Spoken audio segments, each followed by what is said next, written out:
Hi. Hello. I don't know why this feels hard to make, but I feel like it's important to talk about, and I still kind of have some weird mixed feelings about it, but I think it's important to say that I am off Instagram right now, and it's only been about 2 weeks since I got off the app, and I still wonder if I'm gonna get back on it, but for now, I've realized that Instagram has been really, really bad for my mental health in so many ways, and I think it's especially toxic and damaging for artists, and I'm gonna just tell you why. This is my story, okay? This is my experience. This isn't advice for you as an artist or for anyone as an artist. I just wanna talk about my experience and why it's been so hard and damaging for me. I think the first most damaging thing for me is I had the belief, and still kind of have the belief, that I cannot be successful as an artist if I don't post to Instagram. And I don't know where that belief comes from, whether it's from other artists being successful on Instagram or if it's from past mentors that I've had, but somewhere in there, I just believed I had to post to Instagram to be successful as an artist. And I'm slowly trying to unravel that belief, because I think it was really, really toxic for me. Because what happened was I ended up spending so much time on Instagram. I would bend over backwards trying to make content for Instagram, trying to make sure I post every day, trying to make good, engaging reels, trying to keep up with the trends. And I was just working myself to the bone on Instagram, and it was never fulfilling. It never brought any success. Like, I didn't make sales from my Instagram, and it really didn't do anything for me. And I was giving so much to that platform and not getting anything back from it.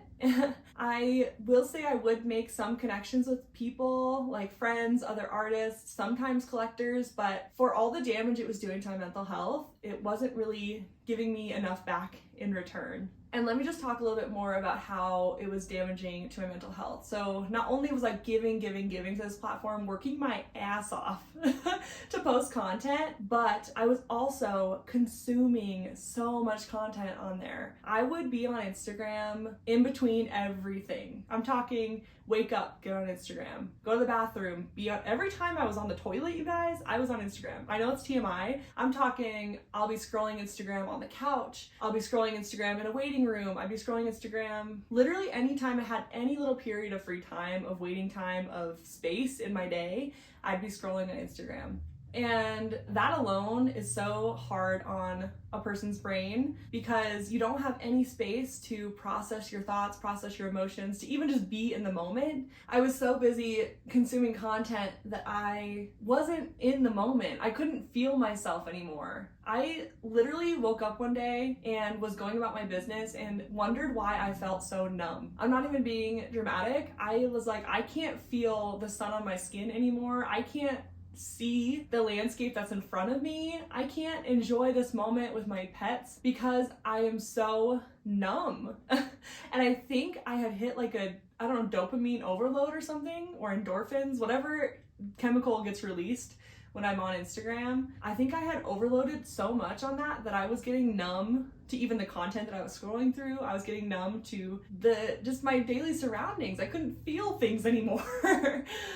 So there was that part as well. And then the last thing I noticed was, because I was trying to stay so caught up with the trends, especially artist trends, I was constantly comparing myself to other artists in general. Like, Instagram is so damaging in that way, because everyone looks like they're doing their best. Everyone looks like they're succeeding.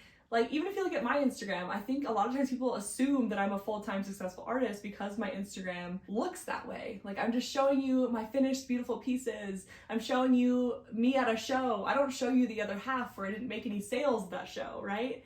So I was constantly consuming and getting this huge comparison, this like self-doubt from comparing myself to other artists on the platform. And I would see their art and be like, wow, their art is like so much better than mine. And they're clearly doing better because of that. Like, they're selling so many paintings. Oh, their website's way prettier than mine. Oh, they're at a show. Like, their studio space is even better than mine. And I would just fall down this comparison rabbit hole. And it was so toxic. So those three things combined, those three really toxic things combined, I'm talking comparison, the like dopamine overload where I felt numb, and the fact that I believed that I had to post all the time to be successful. Those three things were just so damaging, and I just sat down in my therapist's office one day and I was like, I am so overwhelmed and I don't even know why. And after we talked about it, we realized that it's because, not only because of social media, but social media was playing a huge part in why I didn't feel good. And this isn't uncommon, like we know Instagram isn't good for you, but it had gotten me to a certain point in my life where I felt so awful. And especially as an artist, we need to feel good to make art, right? Like we have to be in a space where we feel confident enough to express ourselves. We have to feel the world around us enough to make art, that we have to be able to be inspired to make art. And so let's talk about what happened after I deleted Instagram. So I deleted Instagram about 2 weeks ago, and probably more by the time you see this video. I'm planning on staying off Instagram for at least a month, you guys, because I have noticed how powerful even 2 weeks of being off Instagram has been. Since I deleted Instagram, I can literally, not being dramatic, I can literally feel things again.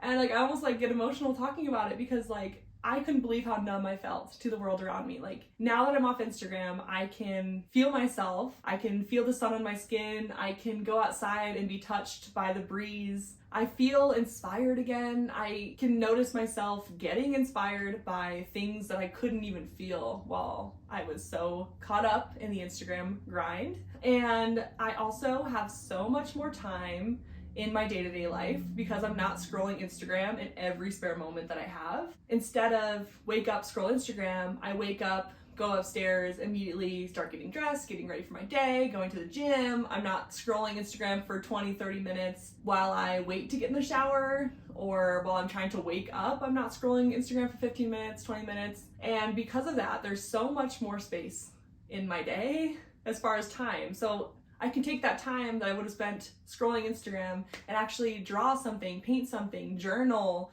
sit and just space out. Like spacing out is so healthy. It's like scientifically proven that spacing out is really important for our mental health because it lets our brain process things.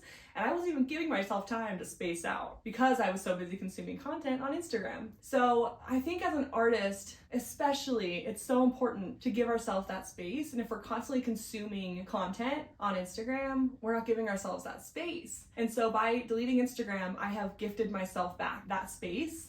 And I'm really hoping that it helps me be more creative, create better art, create better content for YouTube, which actually is more meaningful and purposeful than creating content on Instagram ever was. So yeah, that was a long rant about why I'm not on Instagram anymore. And I just hope that by me sharing my experience with you, that it's helpful, and maybe you can realize that maybe you too are spending too much time on Instagram, or you can start to notice that maybe it is more toxic and damaging than it is productive. And I'm not saying that you have to get off Instagram completely as well, but maybe we can both learn to set boundaries around social media. Because like I said, I don't know if I'll be off Instagram forever. And if I do get back on the platform, I probably would set really intense boundaries with it, as in I won't have the app on my phone anymore. I'll only check it on my computer. And if I am posting on Instagram, it would probably be through a third-party app where I don't have to be on there all the time. And even saying that makes me feel like if I'm not even willing to be on the platform myself, why would I spend time creating content for a platform that may be damaging to other people's mental health? Which is like a hard pill to swallow, but it doesn't feel right to me to post on a platform that has been so toxic. Because if it's toxic for me and was that damaging for me, how could it not be for other people? I don't know. That's just a in the moment reflection I had about the platform. But anyway, I hope this ramble was helpful for you in some way. And if you needed someone to give you the extra push to just take a break from Instagram, I hope that I can be that person to just say, hey, maybe delete the app for a week and just see how you feel. You won't miss anything. Trust me, I haven't missed anything. And to be honest, my life feels so much more magical and fruitful being off that platform. So thank you so much for watching, and I hope to see you in the next one. Bye.